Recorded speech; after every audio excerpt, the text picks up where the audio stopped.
Microsoft এক্সেলে কোনো সময় আমাদের product name, code, price name, quantity এই রকম হিসাবে আমাদের আইটেম নেমকে কাউন্ট করতে হয়।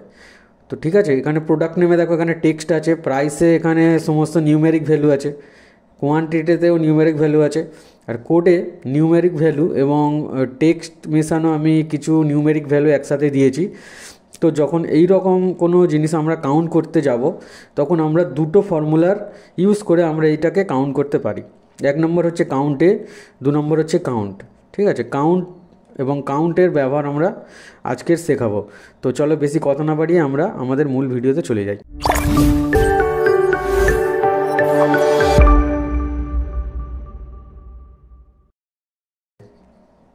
তো প্রথমে দেখো এখানে যদি আমাকে কোড নাম্বার দিয়ে যদি আমাকে এখানে কাউন্ট করতে বলা হয় যে কতবার সেল হয়েছে, ঠিক আছে, এটা কতবার সেল হয়েছে, একই প্রোডাক্ট দুবার সেল হয়েছে, ঠিক আছে, কিন্তু কতবার সেল হয়েছে, টোটাল কতবার সেল হয়েছে, এটাকে আমরা এখানে ছোটো টেবিল বলে আমরা বুঝতে পারছি একবার, দুবার, তিনবার, চারবার, পাঁচবার, ছবার, সাতবার, আটবার, নবার সেল হয়েছে, তো বুঝতে পারছি। তো এবার যদি আমাকে বলে দেওয়া হয় মেনশান করে কোড নাম্বার ধরে বলো যে এই আইটেম, এখানে যে আইটেমগুলো আছে সেগুলো কবার সেল হয়েছে, তখন কিন্তু আমাকে কাউন্ট ফর্মুলা এখানে ইউজ করলে কিন্তু চলবে না, তখন আমাকে এখানে কাউন্ট ফর্মুলা ইউজ করতে হবে। কেননা এখানে দেখো কোনো নাম্বারে নিউমেরিক ভ্যালুর সাথে টেক্সটও যুক্ত আছে, ঠিক আছে, কারণ নিউমেরিক ভ্যালুর সাথে যখন টেক্সট যুক্ত থাকবে তখন কিন্তু কাউন্ট ফর্মুলা সেটাকে কাউন্ট করতে পারে না। কাউন্ট শুধুমাত্র নাম্বারকে কাউন্ট করতে পারে। তো সেটা আমি তোমাদেরকে দেখাচ্ছি, তোমরা মন দিয়ে দেখো। যদি আমরা এইখানে কাউন্ট ফর্মুলা ইউজ করি, এখানে যদি আমি কাউন্ট ফর্মুলা কাউন্ট ইউজ করে এখান থেকে আমি ব্র্যাকেট ওপেন করে আমি এখান থেকে পুরো রেঞ্জ সিলেক্ট করার পর ব্র্যাকেট ক্লোজ করে যদি এন্টার চাপি, তাহলে আমার এখানে কিন্তু কত দেখাচ্ছে, নাম্বার কত দেখাচ্ছে, 5 দেখাচ্ছে। এখানে তো 5টা নেই, কেন 5 দেখাচ্ছে, 5টা কিন্তু এখানে নেই। এখানে আমার কটা আছে, কোড দেখো কটা আছে এখানে আমার, 1টা, 2টো, 3টে, 4টে, 5টা, 6টা, 7টা, 8টা, 9টা, কিন্তু আমার এখানে কত দেখাচ্ছে, আমার এখানে কিন্তু 5টা দেখাচ্ছে। তাহলে আমার এখানে ভুল দেখাচ্ছে তো। কিন্তু এবার আমি এইখানে পুরো সমস্তটাকে যদি আমি এখানে আনতে চাই, তাহলে কাউন্ট ফর্মুলা এখানে কি করলো দেখো, কাউন্ট ফর্মুলা শুধুমাত্র নাম্বারগুলোকে কাউন্ট করে দিয়ে দিল। এখানে পুরো নিউমেরিক ভ্যালু আছে 1টা, এখানে পুরো নিউমেরিক ভ্যালু আছে 2টো, এখানে পুরো নিউমেরিক ভ্যালু আছে 3টে, এখানে পুরো নিউমেরিক ভ্যালু আছে 4টে, এখানে পুরো নিউমেরিক ভ্যালু আছে 5টা। তো কাউন্ট ফর্মুলা এটাকে কাউন্ট করতে পারলো না, তাহলে পুরোটাকে কাউন্ট করতে পারলো না। যদি এ জায়গায় আমরা কাউন্ট ফর্মুলা বসাই তাহলে কী হবে, কাউন্ট ফর্মুলা কী করে, কাউন্ট ফর্মুলা কিন্তু টেক্সট, নাম্বার সবগুলোকেই কিন্তু কাউন্ট করে আমাদের সামনে দিয়ে দেয়। তো এন্টার প্রেস করো, দেখো 9টা চলে এসছে। তাহলে দেখো এখানে হচ্ছে কাউন্টে ফর্মুলা দিয়ে যখন আমরা পুরোটা করব তখন এখানে তাহলে এখানে কোড নাম্বারের ক্ষেত্রে আমরা কোন ফর্মুলাটা ইউজ করতে পারি, কোড নাম্বারের ক্ষেত্রে আমরা কাউন্টে ফর্মুলাটা ইউজ করতে পারি। এখানে কাউন্ট ফর্মুলা কিন্তু ইউজ করা যাবে না। ঠিক সেই রকমভাবে যদি তোমাকে প্রোডাক্ট নেম ধরে যদি বলা হয় যে এইখানে কতবার বিক্রি হয়েছে, কতবার সেলস হয়েছে, একই আইটেম দুবার থাকুক কোনো অসুবিধা নেই, কিন্তু কতবার সেল হয়েছে সেটাকে যদি বের করতে বলে, এখানেও তোমাকে কিন্তু সেই কাউন্ট ফর্মুলা লাগাতে হবে। যদি তুমি এখানে কাউন্ট ফর্মুলা লাগাও, ধরো আমি এটাকে এখানে ড্র্যাগ করে দিলাম, তাহলে এখানে অ্যান্সার কি আসবে, অ্যান্সার কিন্তু আচ্ছা এখানে আমি নতুন করে এখানে কাউন্টে আসছে, এখানে আমি এডিট করে নিলাম। এখানে যদি আমি কাউন্টে আচ্ছা ছেড়ে দাও, আমি এখানে পুরো তোমাদের করেই দেখিয়ে দিচ্ছি।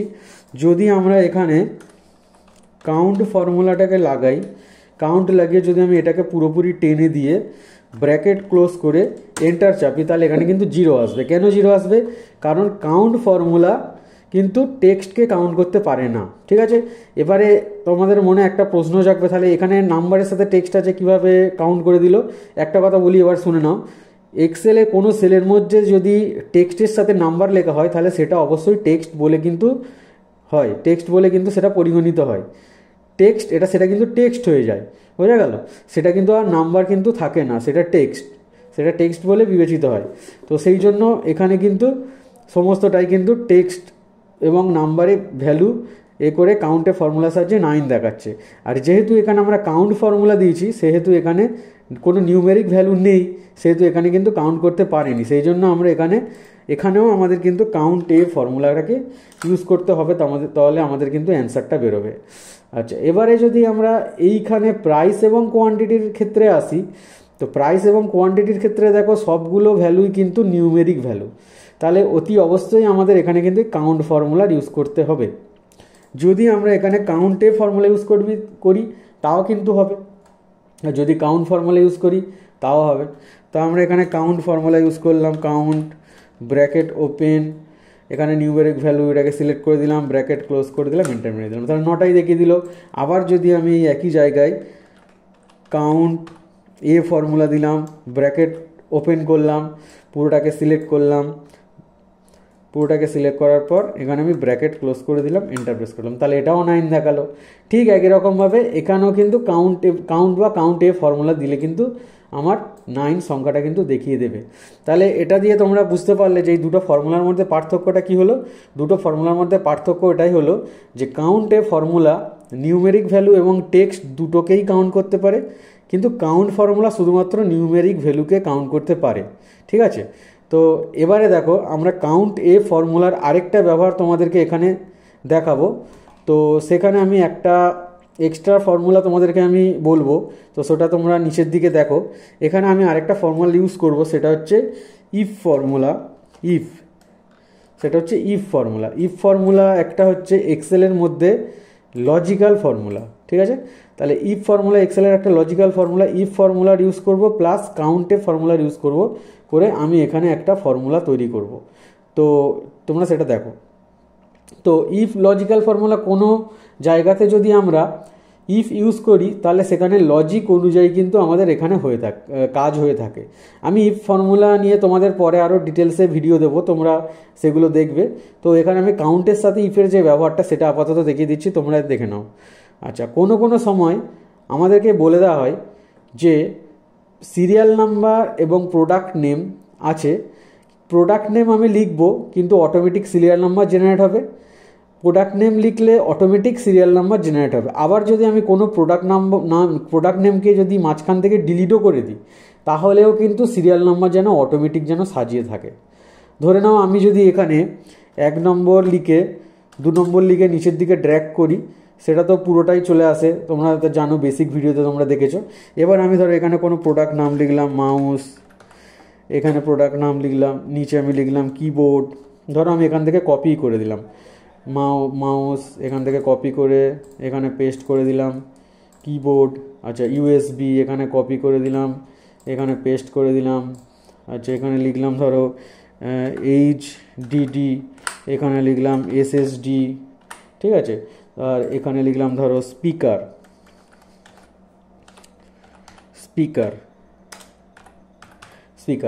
তো ঠিক আছে, এখানে দেখো সিরিয়াল নাম্বার পরপর এসছে এবং প্রোডাক্ট নেমগুলোকেও আমরা কিন্তু পরপর লিখে নিয়েছি। কিন্তু প্রবলেমটা তখনই যদি আমরা মাঝখান থেকে কোনোটাকে ডিলিট করে দিই। ধরে নাও আমাদের সমস্তটা ঠিকই আছে, আমরা এবার মাঝখান থেকে কোনোটাকে ডিলিট করে দিচ্ছি। ধরে নাও আমি এটাকে মাঝখান থেকে এই যে 4 নম্বর এইচডিডি আছে এটাকে আমি এখান থেকে সিলেক্ট করে ডিলিট করে দিলাম।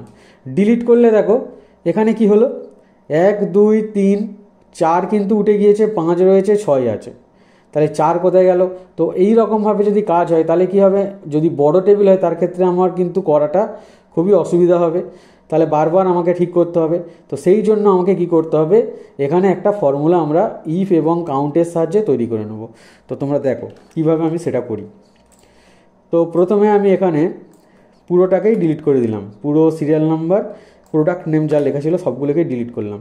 এবার আমি সিরিয়াল নম্বরে একটা ফর্মুলা লিখবো, তোমরা সেটা দেখো। আচ্ছা, সিরিয়াল নম্বরে আমি ফর্মুলা লিখছি equals to if bracket open logical test. এবার যার উপরে আমাকে লজিক্যাল টেস্ট করতে হবে সেটা আমাকে সিলেক্ট করতে হবে। তাহলে দেখো ইকুয়ালস টু ইফ, যদি এই সেলটা ইকুয়াল টু ফাঁকা থাকে, ডবল ইনভার্টেড কমা শুরু, ডবল ইনভার্টেড কমা শেষ, মানে যদি ফাঁকা থাকে কমা, তাহলে সিরিয়াল নাম্বার ফাঁকাই থাক। ওকে, তাহলে এইটার মানে কি, ইফ যদি J7 অর্থাৎ প্রোডাক্ট নাম্বার যদি ফাঁকা থাকে, ডবল ইনভার্টেড কমা শুরু ডবল ইনভার্টেড কমা শেষ মানে হচ্ছে ওটা ফাঁকা বোঝায়, স্পেস বোঝায়, কমা দিয়ে ফাঁকা থাকুক। না হলে কি হবে, কাউন্ট এ ব্র্যাকেট ওপেন, তাহলে কোনটা কাউন্ট হবে, কোনটা হবে, তাহলে এইটা কাউন্ট হবে জে, আর এদিকে কত আছে 7, তাহলে J7 থেকে J7 পর্যন্ত কাউন্ট হবে, J7 থেকে J7 পর্যন্ত কাউন্ট হবে। এবারে প্রথমে J7টাকে আমরা এখান থেকে লক করে দেবো। লক করতে গেলে আমাদের কি করতে হয়, কিবোর্ড থেকে F4 বাটন প্রেস করতে হয়। তো কিবোর্ড থেকে আমি F4 বাটন প্রেস করে দিলাম, এটা দেখো এখানে লক হয়ে গেল। ওকে, তাহলে এবার আমি এখানে কি করব, ব্র্যাকেট ক্লোজ করব, একটা হচ্ছে কাউন্টের জন্য, একটা হচ্ছে ইফের জন্য ব্র্যাকেট ক্লোজ করব। করার পর এখানে আমি এন্টার প্রেস করে দেবো। তো এন্টার প্রেস করার সঙ্গে সঙ্গে দেখো এখানে ফর্মুলা চলে এসছে। এবার আমি ফর্মুলাটা এখানে নিচে ধরে এখান থেকে ড্র্যাগ করে দেবো। ওকে, ড্র্যাগ করে দিলাম। আচ্ছা, এবারে আমি এখানে আইটেম নেম লিখতে শুরু করব। ধরে নাও আমি এখানে আইটেম নেম লিখে দিলাম মনিটর, এন্টার। দেখো এখানে 1 নম্বর চলে এসছে। এখানে লিখছি মাউস, এন্টার। দেখো এখানে 2 নম্বর চলে এসছে। তারপর আমি লিখছি কিবোর্ড, 3 নম্বর চলে এসছে। HDD 4 নম্বর চলে এসছে। USB SSD, তাহলে পরপর সিরিয়ালে আমার নাম্বারগুলো চলে আসছে। ঠিক আছে, তো এবারে যদি আমি মাঝখান থেকে কোনোটাকে ডিলিট করি, তাহলে কিন্তু আমার এই যে 1 2 3 4 5 এই যে সিরিয়াল নাম্বারগুলো আছে সেগুলো আমার সাজিয়ে আছে। তো আমি মাঝখান থেকে কোনো কিছু ডিলিট করলেও কিন্তু সেটা আবার সাজিয়ে যাবে। তো এবার আমি মাঝখান থেকে ডিলিট করে দেখি। তো ধরে নাও আমি এখানে মাঝখান থেকে কিবোর্ড বা এইখানে HDDটাকে এখান থেকে ডিলিট করে দিলাম। দেখো মাঝখান থেকে একটা উঠে গেল, কিন্তু এখানে দেখো আবার 1 2 3 4 5 সিরিয়ালে কিন্তু সমস্ত সাজিয়ে গেল। ঠিক আছে, তো এই ফর্মুলাটা ইউজ করার পর এইটা কিন্তু তবে ঠিকঠাকভাবে হবে। তো তোমরা ফর্মুলাটার উপর আরেকবার নজর দাও। আমি ফর্মুলাটা আরেকবার বলছি। তো ফর্মুলাটা আমি আরেকবার বলছি, দেখো ডিলিট করে দিলাম। Equals to if bracket open this cell equals to blank comma serial number is blank, comma serial number is blank, otherwise কাউন্টে প্রোডাক্ট নেমের প্রথম সেলটাকে সিলেক্ট করবে। প্রোডাক্ট নেমের প্রথম সেল কি আছে J7, তাহলে J7 এটাকে লক করে দাও, J7 এটাকে লক করে দাও, কোলন J7 ব্র্যাকেট ক্লোজ, একটা হচ্ছে কাউন্ট এর জন্য, একটা হচ্ছে ইফের জন্য। এখন J7টাকে আমরা কেন লক করলাম, J7টাকে আমরা এই জন্যই লক করলাম, এইখান থেকে যখন আমরা এই ফর্মুলাটাকে নিচের দিকে ড্র্যাগ করব, তখন এখানেও প্রোডাক্ট নেমের ঘরটাও কিন্তু নিচের দিকে ড্র্যাগ হবে। তো সেই জন্য আমরা প্রথমটাকে লক করলাম। আমরা J7 থেকে J7 পর্যন্ত সেল অ্যাড্রেস দিয়েছি। পরে যখন আমরা এটাকে ড্র্যাগ করব, তখন এটা J7 থেকে J8 পর্যন্ত কাউন্ট হবে, J7 থেকে J9, J7 থেকে J10, J7 থেকে J11, J7 থেকে J12 পর্যন্ত কাউন্ট হবে, এবং সেই হিসাবে পরপর কিন্তু সিরিয়াল নাম্বারগুলো আমাদেরকে তুলে কিন্তু দেখিয়ে দেবে। তো সেই জন্য আমরা প্রথমটাকে কিন্তু লক করে দিলাম। তো তোমরা এই জিনিসটা একটু ভালো করে বুঝে নাও। এবার হচ্ছে এখানে এন্টার প্রেস করলাম, তো এখানে 1 চলে এলো। ঠিক একই রকমভাবে এটাকে যদি আমি নিচের দিকে ড্র্যাগ করে দিই, কিন্তু পরপর সিরিয়াল নম্বর চলে আসবে। এবার ধরো আমি কোনো জায়গায় মাঝখান থেকে এই মাউসটাকে ধরো ডিলিট করে দিলাম, তাহলে দেখো এখানে 1 2 চলে এসছে। ইউএসবিটাকে ধরো এখানে ডিলিট করে দিলাম, দেখো 1 2 3 এখানে 4 চলে এসছে। ঠিক আছে, আবার যদি আমি এখানে ধরো এখানে লিখে দিলাম মাউস লিখে দিলাম, এন্টার মারার সাথে সাথেই কিন্তু আবার কিন্তু দেখো অটোমেটিক্যালি সিরিয়ালি সমস্ত কিছু চেঞ্জ হয়ে যাবে। তাহলে এই জিনিসটা কিরম অটোমেটিক্যালি চেঞ্জ হচ্ছে দেখছো। তো এইটা আমরা কাউন্ট এ এবং ইফ ফর্মুলার সাহায্যে করতে পারি। তো আশা করি তোমরা ভিডিওটি ভালো করে দেখেছো, এবং এই ভিডিওটি ভালো করে দেখবে এবং প্র্যাকটিস করবে। তো এই রকম আরও অনেক ভিডিও পেতে আমার চ্যানেলকে সাবস্ক্রাইব করো, এবং এই ভিডিওগুলো বেশি বেশি করে বন্ধুদের মধ্যে শেয়ার করো। যদি কোনো বোঝার অসুবিধা থাকে কমেন্ট সেকশানে জানাবে, আমি অবশ্যই তোমাদেরকে হেল্প করব। তো আজকের ভিডিওটা এই পর্যন্তই শেষ করলাম। Have a nice day. জয় হিন্দ, বন্দে মাতারাম, টেক কেয়ার।